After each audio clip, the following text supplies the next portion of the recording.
નમસ્કાર. આપ જોઈ રહ્યા છો ભૂમિ સંવાદ અને હું છું આપની સાથે રોનક મોઠવાડિયા. દર્શક મિત્રો, ભૂમિ સંવાદ એટલે કે એવો કાર્યક્રમ કે જેમાં કાયદાને લગતી તમામ માહિતીઓ આપણે સરળ શબ્દોમાં મળી રહે. આપણે જમીનને લગતા, મકાનને લગતા, પ્લોટને લગતા, સાથે સાથે તમારી વારસાઈ મિલકતમાં વીલ કઈ રીતે કરવી, સાથે સાથે વારસાઈ એન્ટ્રી કઈ રીતે પડે, આ તમામ મુદ્દાઓને લઈ ચર્ચા કરતા હોઈએ છીએ. અને આજનો મુદ્દો છે કે સિનિયર સિટીઝન એક્ટ. હવે તમને થાય કે સિનિયર સિટીઝન એટલે કે વૃદ્ધ વ્યક્તિઓ, તમારા મા બાપ હોઈ શકે, તમારા દાદા દાદી હોઈ શકે, અથવા તો કોઈ પણ અન્ય વ્યક્તિઓ, આ તમામ માટે કાયદાઓ હોય એ પણ તમને એક સવાલ થતો હશે. તો આજે એ જાણવું છે કે સિનિયર સિટીઝન એક્ટ એટલે શું, વૃદ્ધ માતા પિતા માટે કયો કાયદો લાગુ પડે, અને સાથે સાથે સિનિયર સિટીઝન એક્ટના ફાયદાઓ શું છે. આ તમામ મુદ્દાઓ પર કરવો છે આજે ભૂમિ સંવાદ, અને શરૂઆત કરીએ.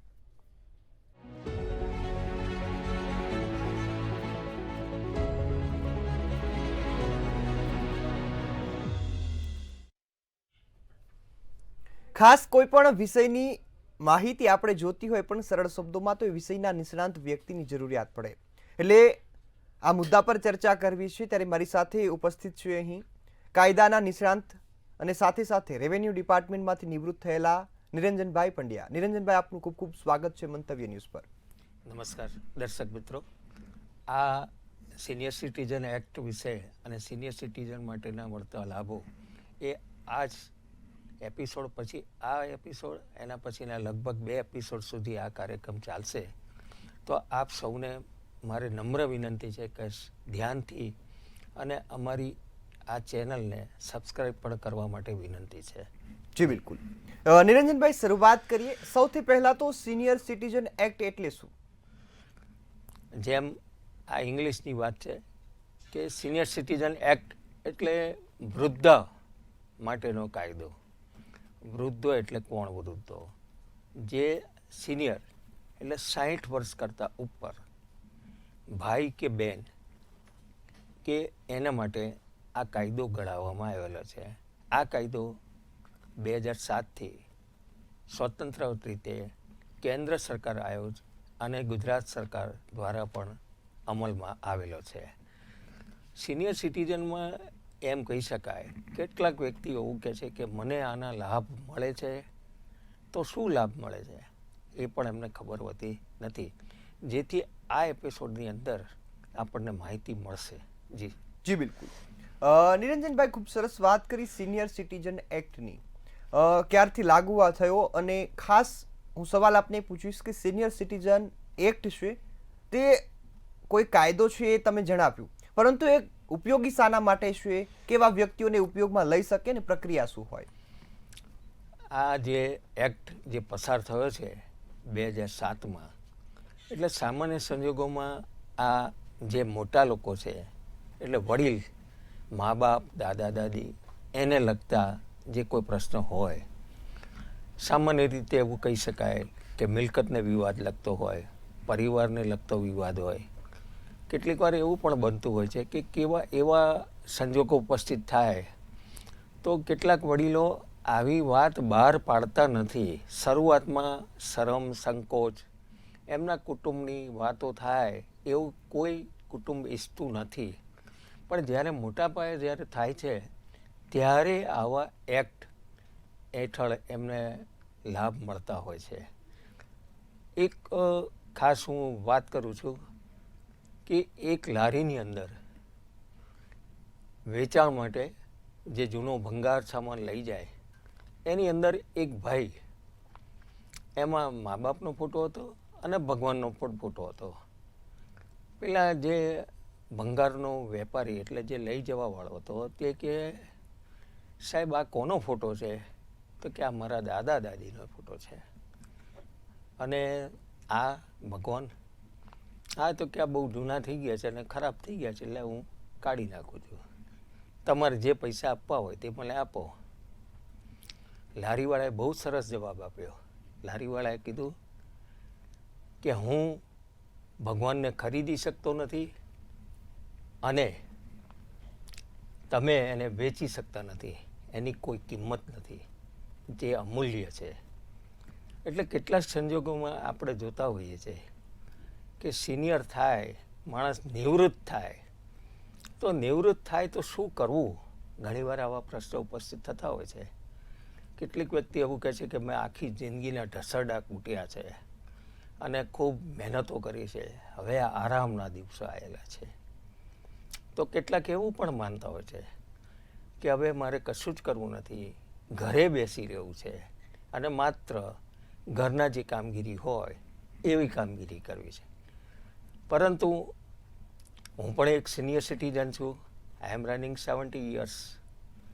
એટલે તમારે જે વય છે, એ વય મુજબ તમને જેમાં આવડત હોય એનો વિકાસ કરવો જોઈએ.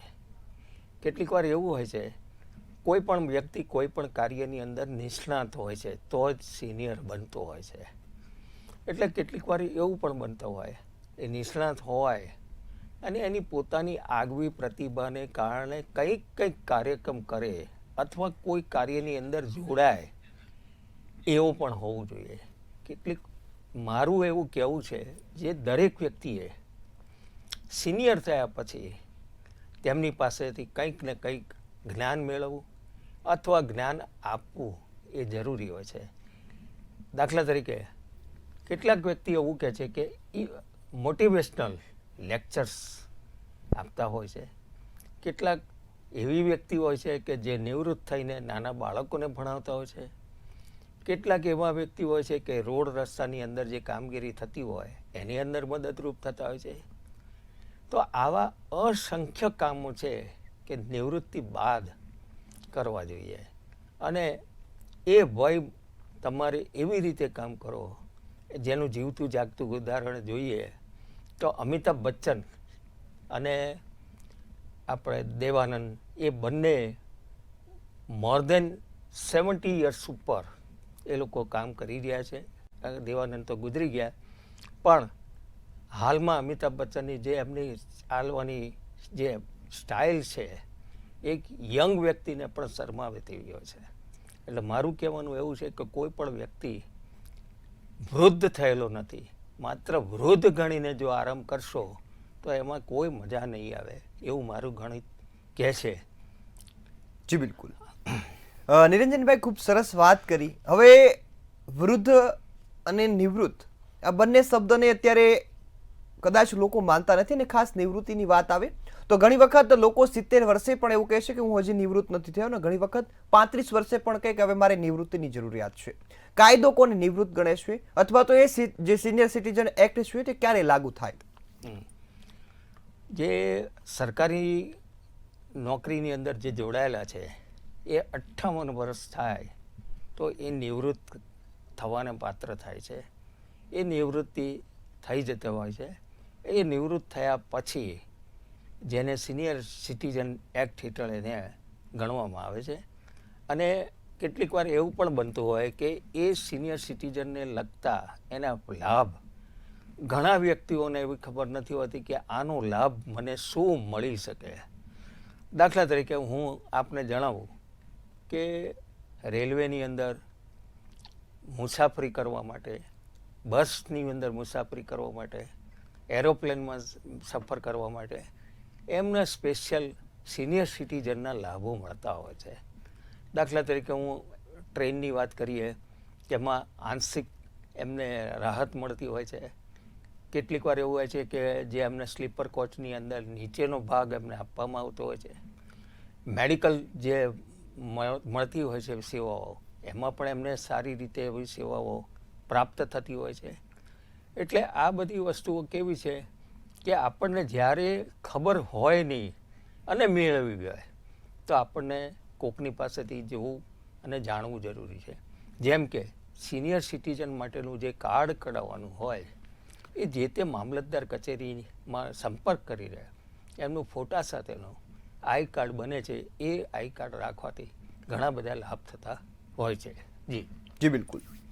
ખાસ નિરંજનભાઈ, આપે સિનિયર સિટીઝનની વાત કરી અને જે કાયદાની આપણે વાત કરી, ખાસ કાયદો કેવા સંજોગોમાં સંઘર્ષમય બનતો હોય છે અથવા તો એ આપણે પોતાને પણ ક્યારેક ગૂંચવણભર્યો લાગતો હોય છે, તો આ કાયદાને સરળ ભાષામાં સમજાવશો ને એ વૃદ્ધ વ્યક્તિને કયા કયા લાભો અપાવે છે કાયદો?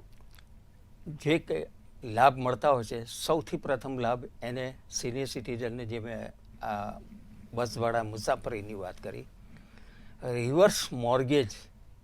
જ્યારે એની પાસે મકાન છે પણ એની પાસે પૈસા નથી, તો એવે વખતે એ મકાન ઉપર લોન લેવામાં આવે છે, અને જો એની પાસે પૈસા આવે ક્યાંકથી, જે ફિક્સ ડિપોઝિટ મૂકી એ ભરી દેવામાં આવે તો રિવર્સ મોર્ગેજના હિસાબે એને પરત મળે છે. અથવા કેટલીક વાર એવું પણ બને કે એ પૈસા ન ભરી શકે, તો એના જે કુટુંબીજન એ જ્યારે ગુજરી જાય તો એના પૈસા એ પછી લોન પેટે વસૂલ થાય, અને ત્યાર પછીની જે રહેતી રકમ એ જે તે વ્યક્તિને આ ચૂકવવામાં આવતી, એના વારસદાર હોય જેને આપવાને થતા હોય તેને આપી શકાય છે. ત્યાર પછી મેડિક્લેમની વાત કરીએ તો મેડિક્લેમની અંદર પણ એમને લાભ મળતા હોય છે. પછી રિવર્સ મોર્ગેજ વાત થઈ ગઈ, મેડિકલ થઈ ગઈ, રેલવે મુસાફરી થઈ ગઈ, બેંકના એકાઉન્ટ્સમાં એ લોકો માટેની સ્પેશિયલ સિનિયર સિટીઝન માટેની પણ એક અલગ રાખવામાં આવેલી છે, જેમાંથી તે લોકો મેળવી શકતા હોય છે.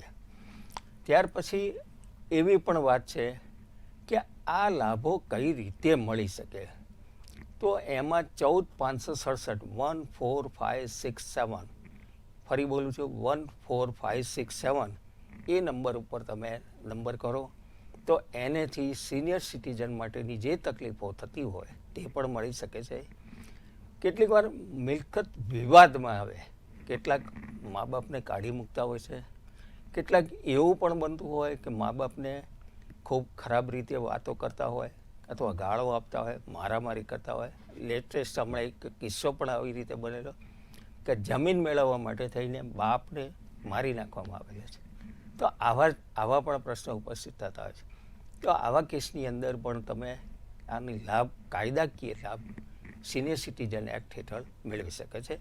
ત્યાર પછી કેટલીક વાર એવું પણ બને કે સિનિયર સિટીઝનને મિલકતના વિવાદ ચાલે, મિલકત પડાવી લેવાની હોય, તો આવા જે પ્રશ્નો ઉપસ્થિત થાય છે એને એસડીએમ એટલે કે પ્રાંત અધિકારી શ્રી નાયબ કલેક્ટરને અરજી કરવાથી કોઈ પણ મિલકત જો ફેરવાઈ ગઈ હોય તો એ મિલકત પરત એમના મા બાપને મળતી હોય છે. ભરણ પોષણની રકમ મળી શકે, જેમ પત્નીને કાઢી મૂકી હોય અને એને ભરણ પોષણ હેઠળ એણે દાવો કર્યો હોય તેને ભરણ પોષણની રકમ મળતી હોય છે, તે જ રીતે મા બાપને પણ ભરણ પોષણની રકમ મળતી હોય છે. જી બિલકુલ. નિરંજનભાઈ, ખૂબ સરસ વાત કરી. હવે આપણે કાયદાઓની વાત કરીને સાથે સાથે કઈ રીતે મદદરૂપ થાય એ પણ વાત કરી કે લાભોની. હવે નિવૃત્તિ તો થઈ ગઈ, એક માણસ રિટાયરમેન્ટમાં છે અને સિનિયર સિટીઝન તરીકે જીવન જીવે છે, તો કદાચ કોઈ નવો રસ્તો અપનાવવો અથવા તો પોતાની કારકિર્દી આગળ વધારવી, તો એના રસ્તાઓ કયા હોઈ શકે? મેં અગાઉ જે વાત કરી તે મુજબ કે અસંખ્ય કામો કરી શકાય છે. નિવૃત્ત એટલે તદ્દન નિવૃત્તિ જીવન ન રાખવું જોઈએ, કે જેમ કે તે પોતાની જે પણ પોતાની જાતે કાર્ય કરી શકે તેવી સેવાઓ આપવી જોઈએ. દાખલા તરીકે પોલીસ તંત્રની અંદર પણ તમે સેવા આપી શકો છો, નાના બાળકોને શીખવાડી શકો છો, ભણવાનું શીખવાડી શકો. તમે જે કાર્યની અંદર ઉમદા કાર્ય કરી શકતા હોય, નાનું મોટું, તે તમારે કરવું જોઈએ. હમણાં થોડાક દિવસ પહેલાં મેં એક વિડીયો ચેનલ ઉપર માનનીય હર્ષ સંઘવી સાહેબ એ વિડીયો ચેનલ પર એક વિડીયો ક્લિપ જોઈ હતી. હું ખૂબ ખૂબ ધન્યવાદ અનુભવું છું, અને હર્ષ સંઘવી સાહેબનું મને આ મારે એપિસોડની અંદર આ વાત મારે કરવી એ જરૂરી લાગી છે. આપના એપિસોડમાં જોયા પછી જે વૃદ્ધાશ્રમમાંથી 54 પરિવારોને જે એમને પરત મોકલ્યા એમના ઘરને પરિવાર સાથે, એનો ખૂબ ખરેખર આપનો સૌનો આભાર માનું છું. અને આવી પણ અમે એક આવી પ્રવૃત્તિ કરવા પણ ઈચ્છી રહ્યા છીએ, જેથી સમગ્ર વૃદ્ધાશ્રમો બંધ થાય અને પરિવાર સાથે એકમય સામટે અને સાગમટે બધા પરિવાર સાથે રહે, એવું પણ અમે કાર્ય કરવાની ઈચ્છા ધરાવીએ છીએ. તો આ જે વસ્તુ છે, પરિવારની અંદર ઝઘડા ઉપસ્થિત થાય છે. પહેલાંના વર્ષોમાં એવું હતું કે એક વૃદ્ધ માતા પિતા જે 7 બાળકો એટલે 5 છોકરીઓ હોય 2 છોકરાઓ હોય પણ એક જ ઘરની અંદર રહેતા હતા. આજની પરિસ્થિતિ બહુ ખરાબ થઈ ગઈ છે. એક જ ઘરમાં માત્ર એક સન હોય તો પણ અલગ રૂમમાં રહે, અલગ જમવાનું જમે. કેટલીક વાર એવું પણ બને મા બાપને પૂછે નહીં ને કીધા વિના જતા રહે. એમને જે ખાવું એ ખાય. મા બાપે જન્મ આપે છે એટલે એક ભગવાનના સ્વરૂપમાં છે. અને જેમ ભગવાનની જેમ તમે રાખો છો એમ મા બાપને રાખવું જોઈએ એવી પણ મારી નમ્ર વિનંતી પણ છે. મા બાપ છે તો બધું છે, એટલે મા બાપની છત્રછાયા જ્યારે મા બાપ ના હોય ત્યારે જ તેમને સમજાતું હોય છે. જી જી બિલકુલ. હવે નિરંજનભાઈ, આપે ખૂબ સરસ વાત કરી અને એક ઉલ્લેખ કર્યો વૃદ્ધાશ્રમનો. અત્યારે સવાલ એ પણ થાય કે ઘણી વખત મા બાપને ઘરમાંથી કાઢી નાખવાનો પણ જે પ્રયાસ એ સંતાનો કરતા હોય છે, તેમની પ્રોપર્ટી પોતાના નામે કરાવી લેવી અને તેમની સાથે કોઈને પણ પ્રકારે અત્યાચાર કરતા હોય છે.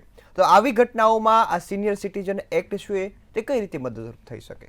મેં જે વાત કરી, એક તો 14,567 14567 નંબર ઉપર તમે આ મોબાઈલ પર વાતચીત કરી શકો છો. કાયદાકીય મુજબ તમે વકીલ પણ સાથે રોકી શકો છો.